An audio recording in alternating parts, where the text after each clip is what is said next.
Hi, it's Andrew here at Bayside. I don't know what it's like for you, but see that Costco run? Oh my goodness, everybody. That is like a military act. You got to know when to go in. You got to set a time. Don't look at anything that you shouldn't buy because it's going to burst your Visa card. Just go in for what you need and get out of the place. Just get out of the place. Get home, lock the doors, and you know what? Settle down because you need to have rest after that experience. It's about getting supplies. The children of Israel, how did they do their Costco run? Well, God said, I've got this great idea. It's called Manna. How cool, everyone, that you walk outside your door every single morning, outside the tent, the sun is up, you're there in the beautiful wilderness, and there's this little crisp settling of manna that has fallen from heaven. How cool, everyone. But when it first came, God said, I'm going to test my people. I want you to gather just enough for that day. Now, you've got to remember this. This was a people that had come from slavery. They were always worried about lack. You see, slaves don't have abundance, and they're always worried about the next meal. And God said, no, I'm your provider now, not the Egyptians, not your old masters.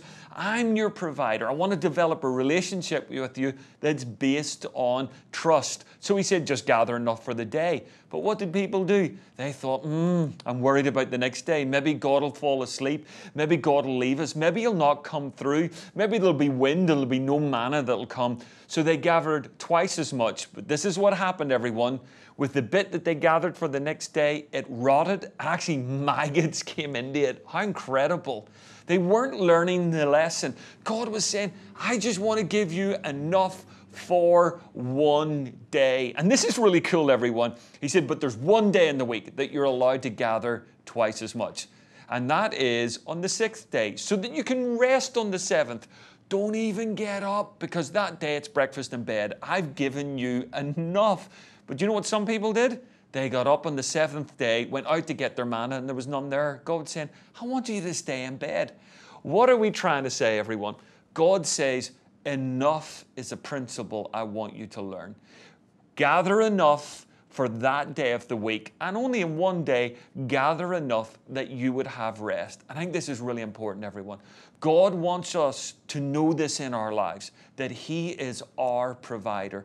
There's enough for today, and there's enough to help us stop and have rest.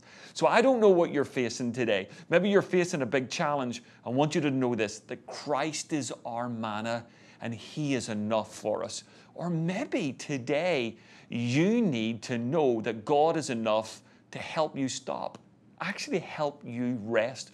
So no matter what you need today, maybe it is just, I just need enough to get me through. He will be enough. Or maybe it's just, I need to trust him enough to turn over and go back to sleep. Look at me. Imagine you didn't think you would hear this. Go back to bed.